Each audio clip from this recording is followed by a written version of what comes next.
Bendecido sea el nombre del Señor. En primer lugar, le damos gracias al Señor porque nos permite, en la casa de un hermano que estamos, poder hablar de Dios un rato. Vamos a hablar de un tema que os anticipo, que es fácil que comencemos el tema, pero casi seguro que no vamos a terminar el tema. Es fácil que lo tengamos que dar como mínimo en dos partes. Y eso en dos partes, seleccionando mucho los textos. Si no, es un tema que podía abarcar ampliamente de 3 a 4 partes. Pero voy a reducirlo a dos partes. Este tema se llama la saidá de Dios. En primer lugar, surge la pregunta, ¿qué es la saidá de Dios? Pues a eso vamos a hablar en esta tarde. La saidá de Dios es un tema, es un nombre técnico, pero para que me entendáis mejor. Los teólogos llaman a este tema la seidá de Dios, la independencia de Dios, la existencia de Dios y el Dios absoluto. Son 4 términos que usan los teólogos. Y yo los menciono para cuando vosotros leáis un libro de teología y encontréis a un teólogo que a ese tema le pone el nombre de aseidá, sabéis de qué se trata. Y si encontráis a otro teólogo que le pone el nombre la independencia de Dios, sepáis de qué se trata. Y si encontráis a otro teólogo que le pone la existencia de Dios o el Dios absoluto, son términos diferentes, pero que van a la misma diana. Bendecido sea el nombre del Todopoderoso. La seidá de Dios, la independencia de Dios, la existencia del Dios y el Dios absoluto. En primer lugar, voy a daros un consejo. La Biblia nos habla de lo que hace Dios. Y la Biblia hay textos que nos hablan de lo que es Dios. Hay que dar una preferencia a los textos que nos hablan de lo que es Dios, a los textos que nos hablan de lo que hace Dios. Y hoy, señores, yo por mi parte tiemblo un poquito porque no voy a hablar de lo que hace Dios. Voy a hablar de lo que es Dios.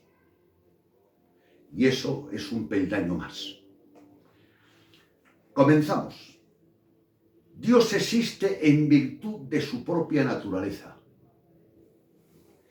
Nunca fue creado y nunca empezó a existir, y siempre fue. Es el único ser que no ha sido creado. Repito, Dios existe en virtud de su propia naturaleza, que nunca fue creado, nunca empezó a existir y siempre fue. Dios es eterno. Y vamos a comenzar con un texto de la palabra, un texto que es un salmo de los más antiguos, de los más viejos. ¿Por qué? Porque este salmo tiene algo significativo, algo importante. Es un detalle que quiero llamaros la atención. Que este salmo no fue escrito por David ni por ningún cantor de Israel. Fue escrito por el gran Moisés. Salmos capítulo 90. Leemos verso 1 y verso 2, los dos versículos. Señor, tú nos has sido por refugio de generación en generación. Antes que naciesen los montes y se formasen la tierra y el mundo, desde el siglo hasta el siglo, tú eres Dios. Amén. Este concepto y este criterio lo tenía Moisés. Y cuando hablamos de Moisés, hablamos cuando la Biblia no estaba escrita. Porque recordar, hermanos, que el que escribió el Pentateuco fue Moisés. Génesis, Éxodo, Números, Levíticos y Deuteronomio. Entonces, la época de Moisés, hablamos del Éxodo. Y ya en esa época, Moisés, guiado por Dios, presidido por Dios, gobernado por Dios, y la gloria sea para Dios, ya tenía unos conceptos bastante avanzados para ese momento. Porque la revelación de la Biblia es progresiva. Y una cosa es una revelación que encontramos en un libro y otra cosa es una revelación que encontramos en una carta. Pues claro, si una carta nos dice una cosa en Corintios y el libro de Éxodo nos dice otra cosa, sepáis que de Éxodo a Corintios van miles de años. Entonces la Biblia es progresiva. La revelación de Dios fue progresiva. Pero ya en esta época dice Moisés, antes que los montes existiesen, tú ya eras. En otras palabras, antes de todo lo creado, tú ya eras. A mí me ha llamado la atención el momento y la época. ¿Cuándo se dice eso? En el libro del Éxodo, hermana. Moisés. Entonces no había existido la profecía de Isaías, de Jeremías, de Ezequiel, de Daniel, nada de eso. Y Moisés le dice, tú eres refugio de generación en generación, le dice a Dios. Tú eres nuestro refugio. Tú eres. Con los años decían que el refugio del pueblo de Dios era el tabernáculo o era el templo, pero Moisés fue más adentro. En otras palabras, no es el templo, no es el tabernáculo. Eres tú, tu persona. Amén. Tú eres nuestro refugio. De generación en generación. Y hablando con Dios dice, y antes que los montes existiesen, tú ya eras. Con eso nos está mostrando Moisés que Dios existió antes que hubiese alguna cosa creada. Amén. Ahí nos habla de la existencia de Dios, repito. Dios existe en virtud de su propia naturaleza. Nunca fue creado, nunca empezó a existir y siempre fue. Ahora vamos a usar algunos textos Apocalipsis de aquí un rato. Más textos para dar forma a este pensamiento. Esto se ve en el hecho de que todas las cosas que existen fueron creadas por Dios. Apocalipsis capítulo 4, versículo 11. Señor, digno eres de recibir la gloria y la honra y el poder, porque tú creaste todas las cosas y por tu voluntad existen y fueron creadas. Y en el último libro de la Biblia, Apocalipsis, he citado a Moisés, que es un personaje del segundo libro de la Biblia, del Éxodo, y ahora cito Apocalipsis, el último libro de la Biblia, y le dicen la misma confesión con otros términos distintos. Tú, Jehová, tú Dios, eres el creador de todas las cosas, no de una, ni de dos, ni de cuatro, de todas. Entonces surge la pregunta, si tú has creado todo y a todos y todas las cosas no te pueden crear a ti, porque tú las has creado a ellas. Ahí estaba hablando de la seidad de Dios, de la independencia de Dios, de la existencia de Dios. Hermanos, estamos sirviendo a un Dios tan grande y tan poderoso que necesitamos la ayuda del Dios Espíritu Santo, que alumbre los ojos. En la versión Valera dice los ojos del entendimiento, y en otra versión, la BTX, dice los ojos del corazón. Los ojos del corazón. Necesitamos, y con todo y eso, con la ayuda de Dios, nunca podremos abarcar la grandeza de Dios. Y cuando nos acercamos y vemos la grandeza de Dios, le damos importancia a las cosas que hace Dios, porque Dios todo lo que hace es bueno y maravilloso. Pero debemos estar más enamorados de Dios que de lo que Dios hace, o de lo que Dios te puede dar. Es que Dios es maravilloso. Amén. Bendecido sea su santo y hermoso nombre. Amén. Entonces esto se ve en el hecho de que todas las cosas existen y fueron creadas por Él, como ha leído la hermana Apocalipsis 4:11. Y ahora leemos otro libro distinto para que el tema doctrinal que quiero abarcar en esta tarde, o estamos abarcando, no esté aislado en un libro de la Biblia. Evangelio según San Juan, capítulo 1, versículo 3. Todas las cosas por Él fueron hechas, y sin Él nada de lo que ha sido hecho fue hecho. Prepar Colosenses. Dice el apóstol Juan, el que escribe el Evangelio según San Juan, primera, segunda y tercera de Juan, y el que escribe el libro del Apocalipsis. Dice, todas las cosas por Él fueron hechas. Y más, y recalca, concreta. Y sin Él, nada de lo que ha sido hecho fue hecho. O sea, que no solamente dice todas las cosas por Él fueron hechas, sino que ahí mete una carga más. Y sin Él, nada de lo que existe, existiría, en otras palabras. Dios llama a veces a cosas que no existen a la existencia. Y cuando Dios llama a cosas que no existen a la existencia, tienen que obedecerle. Eso es un misterio. Que me obedezca una persona que exista es lógico, pero que me obedezca una persona que no exista. Pero el cielo y la tierra, Dios las llamó y comenzaron a existir cuando Dios las llamó. Por eso dice una palabra en la Escritura, y Dios llama a las cosas que no son como si fuesen. Parece como que es una ironía. ¿Cómo es eso? Dios llama las cosas que no son como si fuesen. Pero eso solamente lo hace Dios. Alabanzas al Todopoderoso. Libro, la carta, vamos avanzando más. Hemos comenzado con el concepto que nace desde Moisés bíblicamente y ahora vamos a las cartas paulinas. Colosenses capítulo 1, versículos 16 y 17.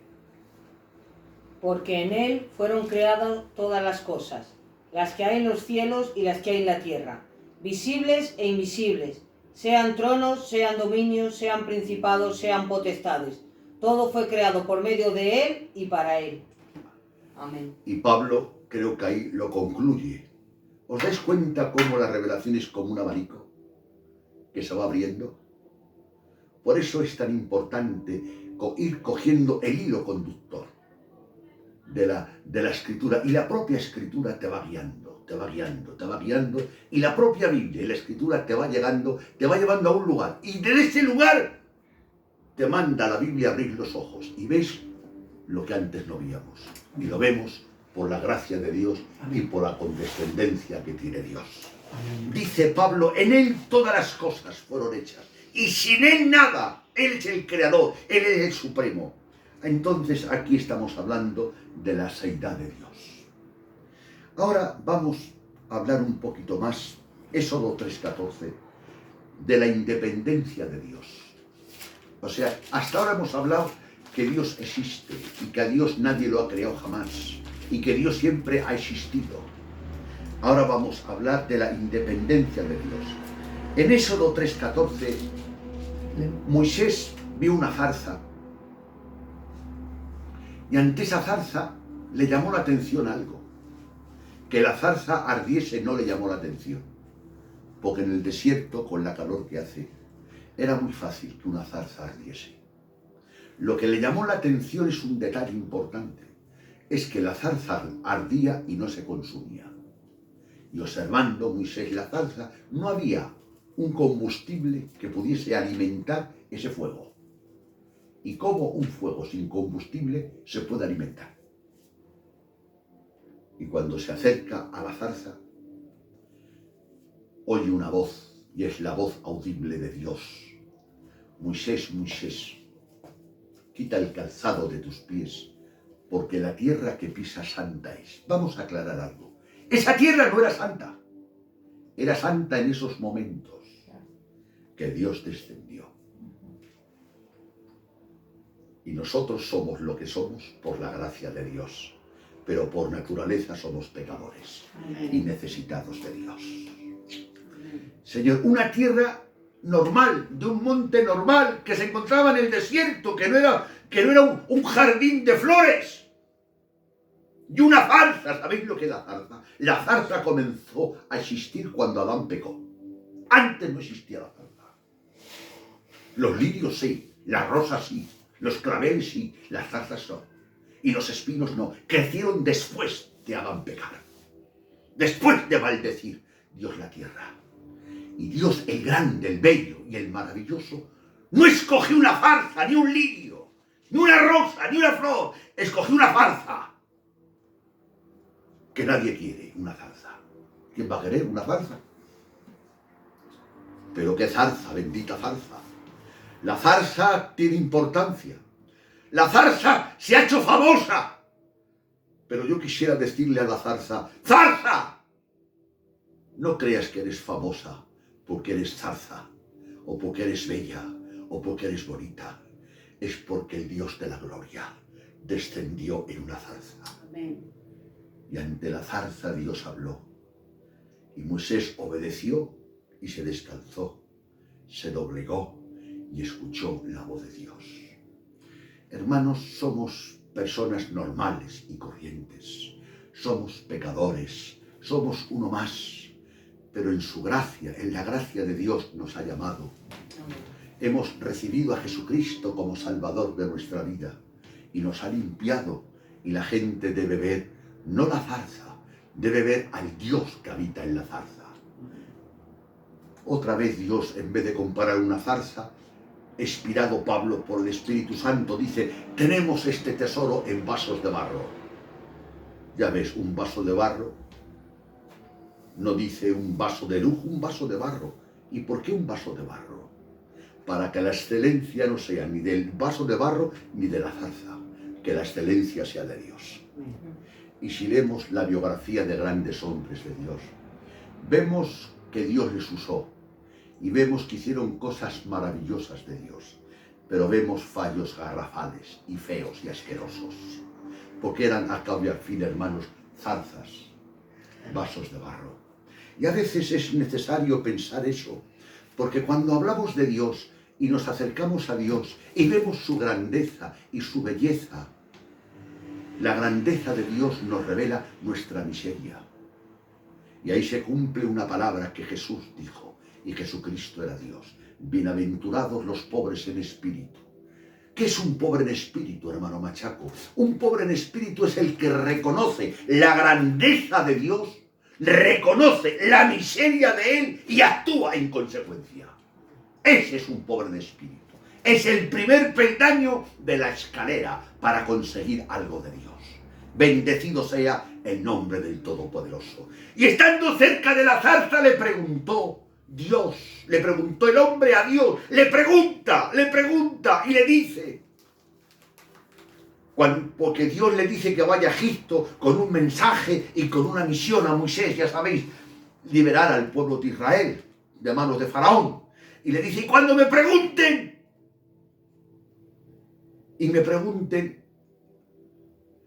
¿quién me envía? ¿Qué les digo yo? Y ahora responde Dios, Éxodo 13:14. Y respondió Dios a Moisés y dijo, yo soy el que soy. Y dijo, así dirás a los hijos de Israel, yo soy, me envía a vosotros. Yo soy el que soy.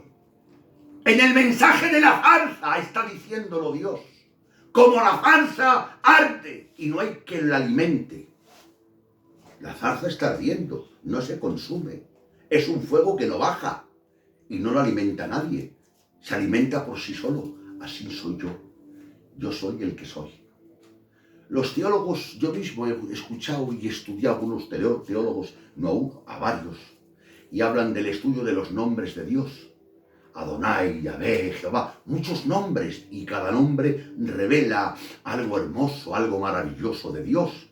Y los nombres fueron revelaciones de Dios en el Antiguo Testamento y en el Nuevo Testamento. Estamos de acuerdo, pero yo digo una cosa. Dios tiene muchos nombres y sin embargo Él no tiene nombre. Se puede hablar de los estudios del nombre de Dios. Los teólogos ocupan muchas páginas. Jehová es mi bandera, Jehová es espada. Por muchas páginas, Jehová proveerá. Muchas páginas. Pues el Dios que tiene muchos nombres no tiene nombre. ¿Conocéis un nombre que pueda abarcar la grandeza de Dios? Pues ese es el Dios sin nombre. A pesar que en la Biblia Dios revela su nombre muchas veces y de muchas maneras. Alabanzas al Todopoderoso. Génesis, ahora leemos, después de aclarar eso, Génesis 1:1. En el principio creó Dios los cielos y la tierra. Bien. Aquí la Biblia, cuando comenzamos a ver la Biblia, no vemos un texto que intente la Biblia mostrar la existencia de Dios. ¿Os dais cuenta? porque da por hecho que Dios existe. Y lo primero que dice, en el principio, Dios. Hubo un tiempo, si tiempo se le puede llamar, cuando Dios, como Dios, habitaba solo, porque Dios es un solo Dios, pero en tres personas, pero un solo Dios. Por eso, en parte, es correcto lo que digo y es incorrecto. Es correcto en el sentido que como Dios estaba solo, porque es un solo Dios, pero no estaba solo.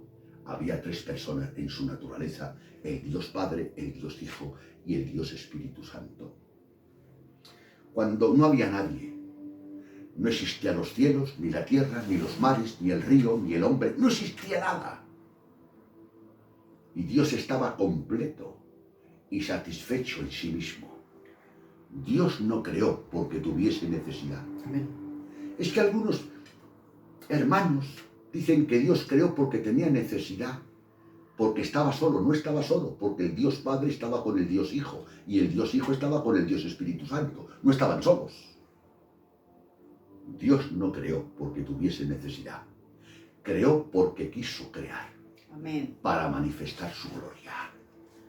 Repito, no estaba bajo coacción o bajo obligación Dios para crear, o bajo una necesidad apremiante para crear. No había necesidad. Entonces surge la pregunta, Abraham, ¿y por qué creaste? ¿Creé? ¿Por qué?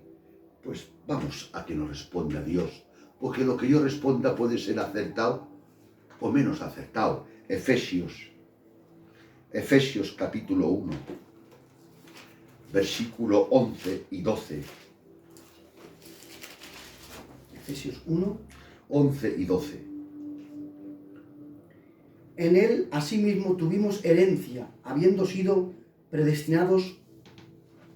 ¿Es ese tío? Sí, sí. Predestinados conforme al propósito del que hace todas las cosas según el designio de su voluntad, a fin de que seamos para alabanza de su gloria, nosotros los que primeramente esperamos en Cristo. Amén. Vamos, Abraham, despacio, por favor. Léelo despacio porque es un texto importante los dos. Efesios capítulo 1, versículo 11 y versículo 12.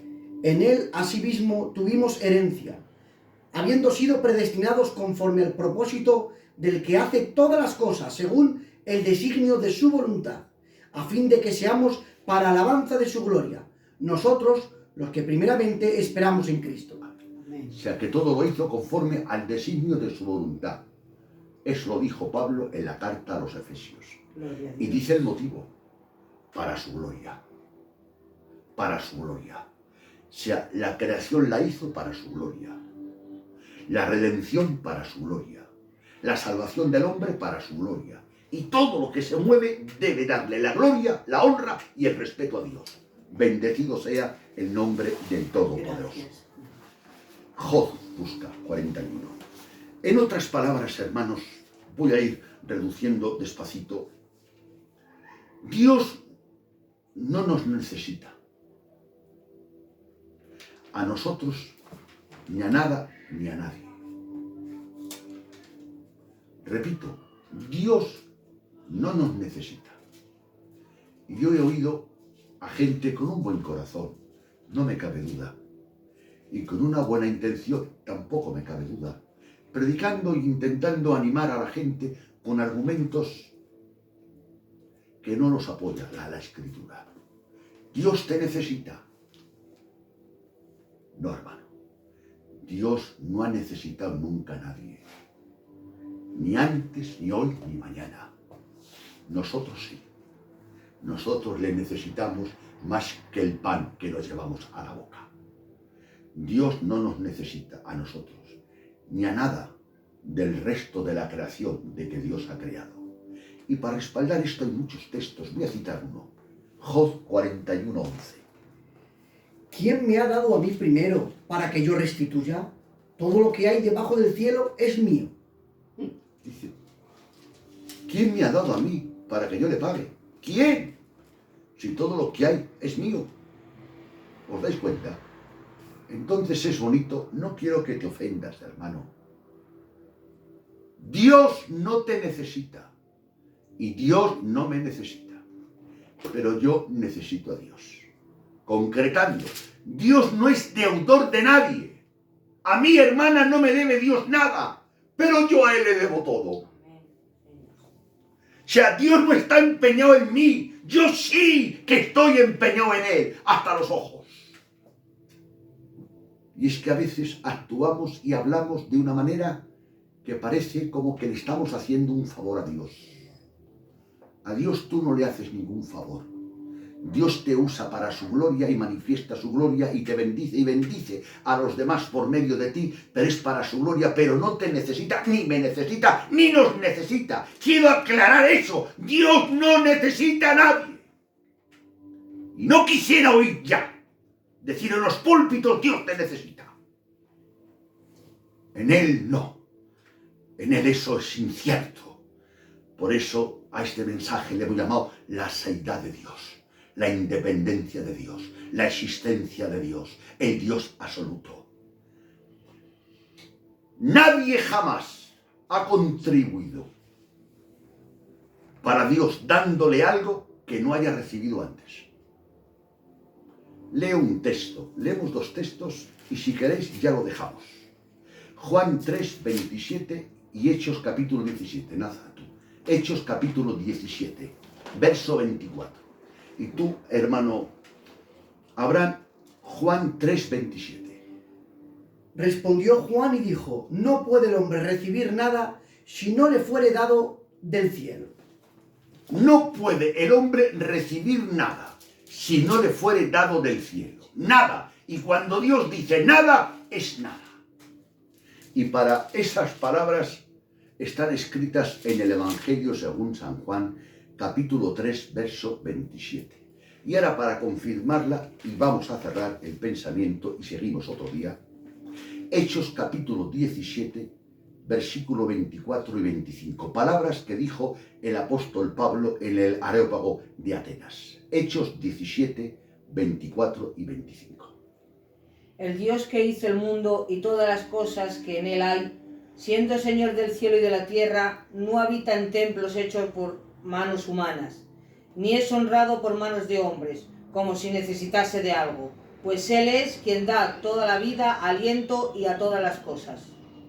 Amén. Creo que hay Pablo. Hermanos, a veces hemos dicho algo que no es bíblico, que a Dios se le sirve ofreciéndole algo. A Dios se le sirve pidiéndole y recibiendo. Si tú recibes un don de Dios, podrás exponer o usar o utilizar el don que Dios te ha dado. O sea que para servir a Dios hay que comenzar pidiendo. Y a veces hemos dicho o nos han dicho, tú si quieres servir al Señor, haré esto y haré esto. Pero ¿yo qué voy a darle al Señor, hermanos? Si Dios quiere que le sirva, me tendrá que dar Él a mí. Y yo dar de lo que Él me ha dado. Amén. Por eso Juan dice, con qué sencillez, el gran Juan, nadie puede dar nada si no lo recibe antes. Hermanos, debemos siempre buscar la gloria de Dios. Y cuando digo la gloria de Dios, como todos sabéis, creemos todos firmemente en los cristianos en la existencia de un solo Dios en 3 personas. Creemos que el Padre es Dios, Jesucristo es Dios y el Espíritu Santo es Dios. Y con nuestro respeto y con nuestra conducta y con nuestra obediencia vamos a glorificar a Dios, porque para eso Dios te creó y para eso Dios te salvó, para que el nombre de Dios sea glorificado. Y si os parece bien y es de Dios, seguimos en otro momento. Que Dios os bendiga.